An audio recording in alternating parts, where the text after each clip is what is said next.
Good morning, everyone. I'm Sergeant Eric Grip from the Philadelphia Police Department's Public Affairs Unit. We're here today to provide an update on the officer-involved shooting that happened this past Friday on the 2800 block of Masher Street. This morning, you're going to hear from our Police Commissioner, Commissioner Bethel, City of Philadelphia's District Attorney Krasner, and our Deputy Commissioner of Investigations, Frank Venor. So I want to caution you up front, since we are very early in this investigation and there are a lot of moving parts, we are not going to be taking questions at the end of this avail. However, if you have any questions that are not germane to the investigation itself, please send them to our PPD Public Affairs. You can reach out to either myself or folks in our office. Commissioner. All right. So good morning, everyone. I'll introduce myself. I'm Kevin Bethel, Police Commissioner of the City of Philadelphia. We're here to provide you an update on the OIS investigation that's underway. Just want to continue to emphasize this is unusual for us to move forward. We appreciate the relationship with the DA to be able to move forward and be able to provide the video. Because this is an investigation, we must be thorough in our work, and we must emphasize that. It takes time to get these investigations underway, and they will go on for a period of time. The department remains extremely limited in the type of information that we can release. We want to emphasize that this is a bifurcated investigation. It is an administrative investigation in which our internal affairs will be looking at any violations of departmental policy. It is a criminal investigation in which our shooting team, working in hand-to-hand with the DA's office, will be investigating. So those entities involved in that, our officers involved shooting investigation unit, paternal affairs that I mentioned, the district attorneys that I mentioned, but also our Civilian Police Oversight Commission. CPOP is also at the table with us from the start of this investigation. First, I want to acknowledge my officers who were involved in a difficult and life-threatening situation. Our officers were shot while attempting to disarm an individual with a weapon. That is a fact. It is illegal to carry a gun on the streets of Philadelphia. The individual decided to fight and did not give up that illegal gun. And so unlike the thousands of interactions we have on a daily basis across the city, last year we had almost 260 gun arrests where individuals working, we did make an arrest, we brought them to trial, but those individuals did not shoot our officers. So we will not lose sight of that fact. We'll release the name of the officer who was involved in the shooting later today, and that will come out of our office. We do want to thank Temple University and the doctors at Temple University for the care that they gave for our officers who've been able to be released most recently. And I do want to express my condolences to Spencer's family. We acknowledge that loss of life as we go about this work. And even though he posed a threat to us, we recognize, particularly the mother who we've been talked to, her contact with her son and understanding what that may look like. I want to emphasize, our goal is to be transparent in this work. Our goal is to hold ourselves accountable for how we operate in this space. And you can see by the partnership we have up here to do that. We want to make sure that we have a thorough investigation and avoid prejudice as we go through. Listen, we acknowledge the concerns of the community and the anger that's sparked by a short video that was put online most recently. The dangerous rumors that come from that, the untruths that come from that are difficult to deal with. And so we're working hard to disprove those rumors. A small snippet of time does not take the countless hours that are being put into this investigation, both by the DA's office, by my shooting team, by internal affairs, to make sure that we have those cases are done properly. We are working alongside the district attorney to cover all of the facts in this case and determine what has transpired. So that is important for us. I also want to share with you this. We have a crime strategy. Oftentimes, constantly we're asked to deal with the violence in this city. And constantly my responsibility as the commissioner of this police department and the men and women who work for me to ask them to go into some of the most dangerous areas of the city. We have 10 districts in the city who represent almost 80% of our violence. Where this incident happened is one of our primary districts that has a significant level of violence. In that particular area where those officers are working is one of the most violent pockets in our area, almost 15 times the violence that we see in other areas of the city.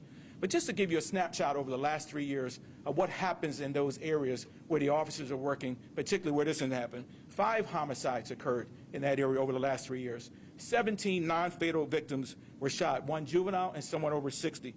23 robberies, 62 aggravated assaults, 225 narcotics arrests, and 14 illegal guns, within 750 feet of the location. So I don't want us to ever lose sight of how important the work that my men and women are doing and what I'm asking them to do on a daily basis to go into some of the places that have our greatest challenges to serve that same community that is deserving across the board. We do, as through the investigation revealed, that our officers were out doing a security check of that property and also looking for a shooter of an active warrant. You know, as part of their senses, when they entered the property, one of the bystanders apparently said something that alerted the group, and that often heightened the officer's presence. But I want to be clarified, as you go through the video, you will see that the officers' guns are holstered at the time when my officer is shot. Their guns are holstered, and only after being shot do they take their weapon out. We will address the issue of the body camera. You know, the body camera was not initially activated by the officers and ultimately was knocked off their clothing during the struggle. You know, we will walk through that process as part of our investigation to determine what it should have been turned on or not, and if our policies need to be adjusted around that.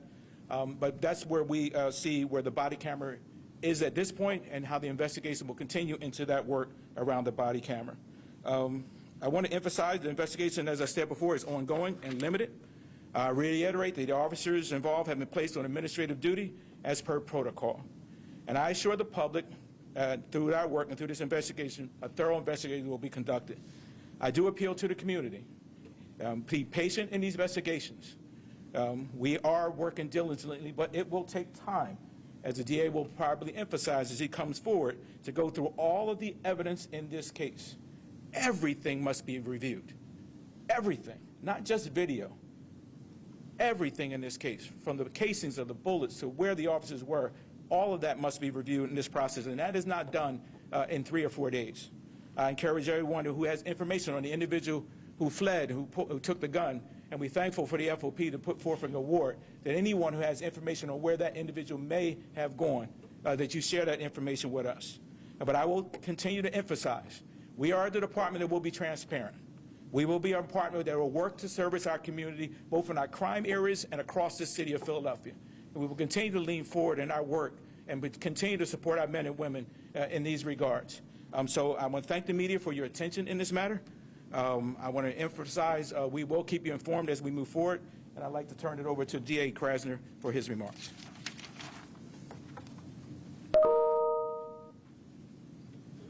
Thank you, Commissioner Bethel. Transparency is a word I've heard here repeatedly, and that is essential in a situation like this. The Commissioner is absolutely right that we are at the very beginning of an independent investigation in the District Attorney's Office.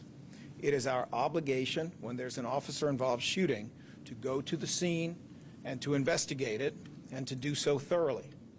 Thoroughly means you look at the video. And for the first time today, due to a collaboration between the Philadelphia Police Department, the DA's office, and also the City Solicitor's office, there will be an opportunity to see over 5 minutes of video of what occurred inside the store where this fatal shooting occurred. That's very important. The truth has inherent value. The truth has to come out. That requires transparency. But timing is also important, because if we do not lift up this video so that people can see what it shows, what it does not show, what can be determined, what cannot be determined from the video, then what we have is the opportunity for people to invent their own narratives. And that can be dangerous. When people keep repeating the same thing that is untrue over and over and over, it starts to feel like it's true, and that can be dangerous.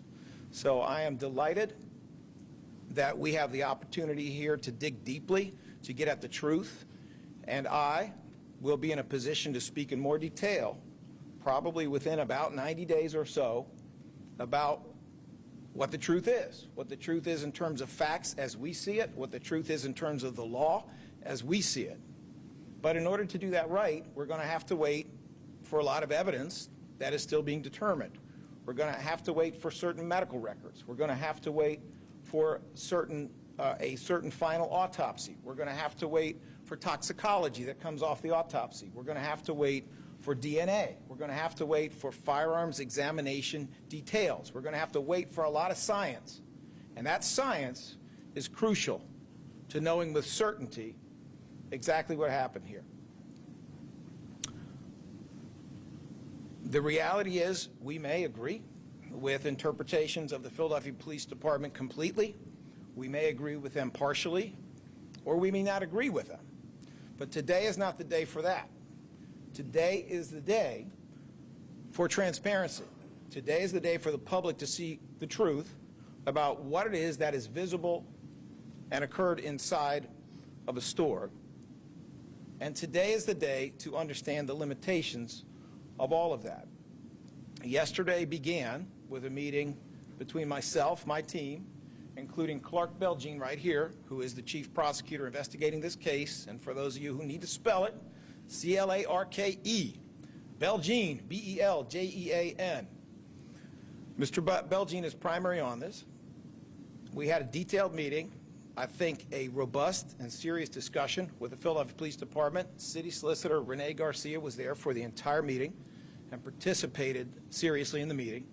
And what came from the meeting was the necessity for my office to meet with the family of Mr. Spencer, something that they wanted, something that we wanted, and talk to them about their wishes for the release of video, among other things. We also spoke to them about any services that they may need as a family that has suffered the loss of a loved one. But ultimately what they said is show the whole video. That is what they said. And what is happening here, as I understand it, I haven't seen it yet, is the showing of a video of about 5 minutes and some seconds in duration. I am informed that this video is the entire contents of the incident. There has been some pixelation of the faces of individuals, either because they are potential witnesses or for other privacy reasons. I can tell you that my office possesses a longer video, but I do not understand it to contain any additional video of the incident. My office has a copy of a compilation completed by the Philadelphia Police Department that, as I understand it, contains another few minutes of slow motion of the same incident. So it is my understanding, not having seen this video, that what you will be able to see today is the entire relevant contents, not necessarily slowed down, but the entire relevant contents of what was visible to the cameras inside of the store where the shooting occurred. We will have a lot more to say, but not today. We will have a lot more to say when we have all the information. We are trying to be fair. We are trying to be fair to the officers involved. We are trying to be fair to various bystanders who were in the store. We are trying to be fair to the Spencer family, and the only way to do that right is to get all the facts before we in the district attorney's office claim we know what happened. We want all the facts, and we intend, regardless of the consequences, to try to do the right thing, which is what we try to do all the time. It is my pleasure at this time to introduce Deputy Commissioner Frank Venor, who I understand will be playing the video for all of you and may have some comments on it as well. DC Venor. Thank you. Good morning. So I just want to reiterate what the Commissioner and the District Attorney said. We are still in the very beginning of our investigation. All right, we have certain things that have been done. We know some of what occurred by looking at the video and talking to witnesses that we were able to talk to. There's certain witnesses we're still looking for, and we're going to move forward and try to find those individuals. We also, and I'll talk about it as we get into this, we have an arrest warrant for an individual who removes the firearm from the location. I think you all know that. So just to start from the beginning, our officer-involved shooting unit is the one leading this investigation. We also have our internal affairs working on it with the district attorney's office. We have also met with the Spencer family. Lieutenant Hendershot, who leads the shooting investigation group, does that immediately on the day of any incident that occurs. If we could find the family, we always talk to the family. So we have also reached out to the family in this manner. So I'm just going to give you some information leading up to you looking at the video, just so you have some context. And this is stuff we believe at this point in time. We have not even been able to interview both officers. As you know, when an officer discharges, we can't interview that particular officer until after certain things occurred with the district attorney reviewing the case. We do interview the officer that was shot, And some of what we got, and we interviewed him at the hospital the next day, we got from him. So I'm going to go over that. You'll see in this video, first of all, this store located at 2859 North Masher has a lot of video, all right? So very narrow store, kind of small. You'll see it inside, but it has a lot of video both outside and inside. So when we're showing you the incident, you're going to see it from one angle, then you're going to see it from another angle, and then we do have a few of the slow motion feeds in there from both angles. All right, so I want you to see that. When the officers are on routine patrol, they're in an unmarked Ford Taurus vehicle. They get out. What we now know, we believe, is that the one police officer steps out to do a security check of the store. Routine patrol. He just wants to get out and make a security check. We also know, as the commissioner said, that he was armed with the information that there was an individual from that area wanted for a non-fatal shooting warrant. That shooting had happened a few weeks prior to this night. He knew who that individual was, and he knew he hung in the area of that store. So he was out looking for that individual to see if he would contact him. But he went in the store as a routine check. And as he enters the store, you're going to hear, I believe it's in Spanish, somebody say something that walks in right ahead of him to the three individuals that are in the rear of the store. You're going to have our Mr. Spencer. You're going to have a male in a black hoodie who we don't know who he is, so his face will be pixelated. And you're going to have a male in a red hooded sweatshirt who we'll later identify for you as Jose Quinones-Mendez, who is 42 years old and wanted for picking up, which we believe now is the firearm that he was used to shoot the police officer. All right, so they'll say something to them. That immediately heightened the officer's suspicion that something was going on in that store, that they had to alert the people in the store that he was coming in. So you'll see him walk up to the first person very quickly. He talks to him. He walks up to the other. There is audio in this video, too. He walks up to the other three. He quickly goes through the other two, the person in the red hoodie, the person in the black hoodie, and he stops at Mr. Spencer. We now know that at some point, and you'll see it in there, he sees what he believes is a firearm in his pocket. So as he's completing his encounter now, that becomes heightened. His partner has now entered the store behind him. Took a few seconds longer. He was driving the vehicle. He parks it, gets out, and he enters behind him. He alerts his partner that there's a gun, and then the struggle's on. And we'll get into a little more detail as the video plays. I'm going to let you watch it for yourself. But at some point during that struggle, they go to the ground. I know on the night of the shooting, we thought that the officer was shot 2 times because he had 4 wounds, all right?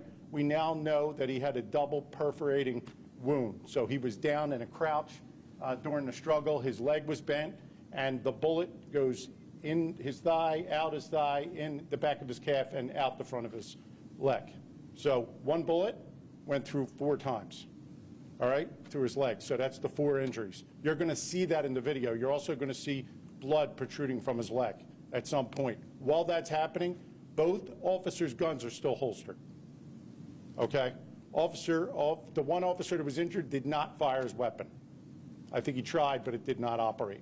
The other officer did 1 time, and that was the shot that was struck Mr. Spencer. During this struggle, you're going to see in slow motion, because I didn't even see it in full motion, something get thrown out from the struggle. The officers don't see it. And something else I want to precede this with is you're seeing this from levels above the incident on both sides and all around. The officers don't have that perspective, all right? They're down on the ground, and they're fighting. So they don't see the stuff that's going on. They definitely, we don't believe, see a gun because they walk right by it a couple of times after the incident, and then it's picked up. And you clearly see that on the video. So I'm going to allow the video to play. And like I said, we're not going to answer many questions. If I could elaborate on something else, I definitely will as we move forward. So I'm going to have this play now.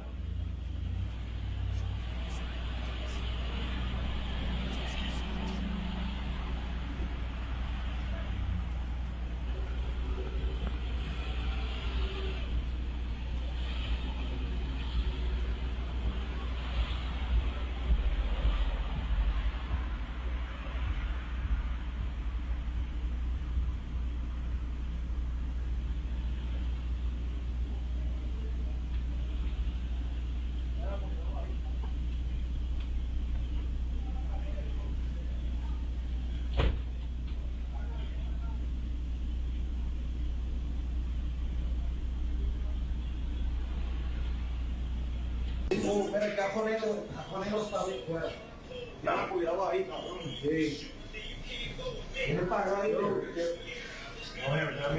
No, viene para acá, viene para acá. You don't come to see with us? So they give us. Well done. No.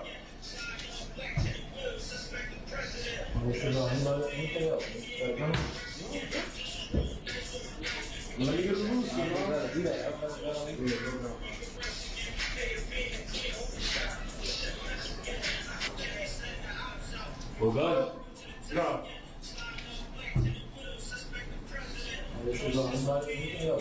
Well done. No.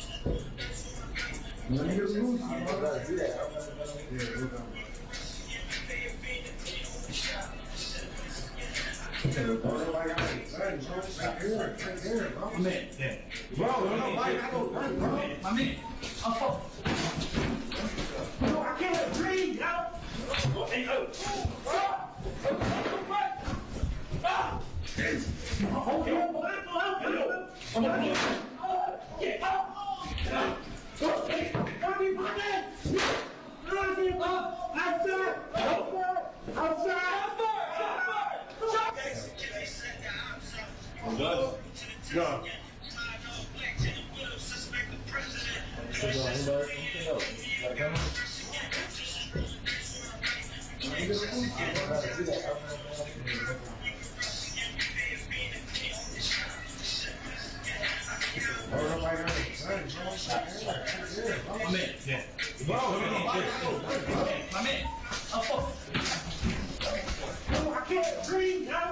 Well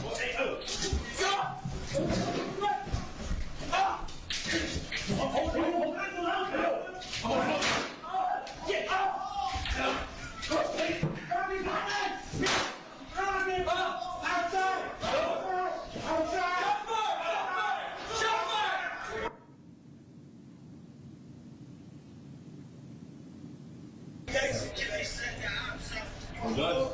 No.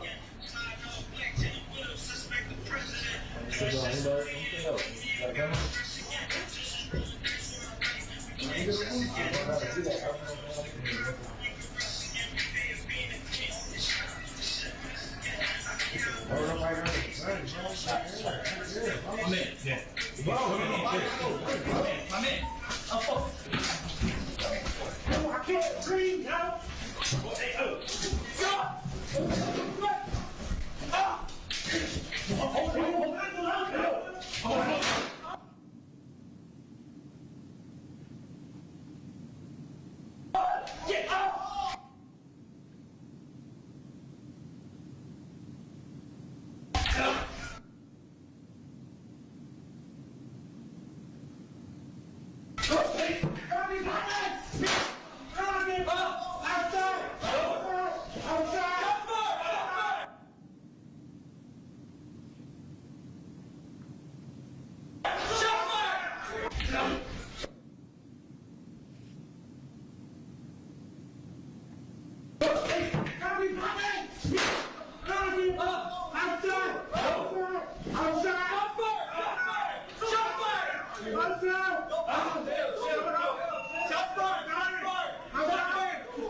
All right. That's really all we have at this particular time. I'll turn things over back to Sergeant Griff.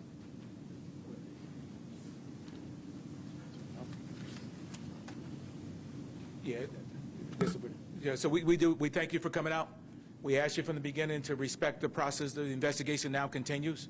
There's a lot of work that the DA's office outlined, my team outlined, that we still have a lot of work to do. We're still early in the investigation. We're going to continue this investigation. We'll update you as we get more information. We'll be putting out the name of the officer who discharged later on today. Thank you for coming.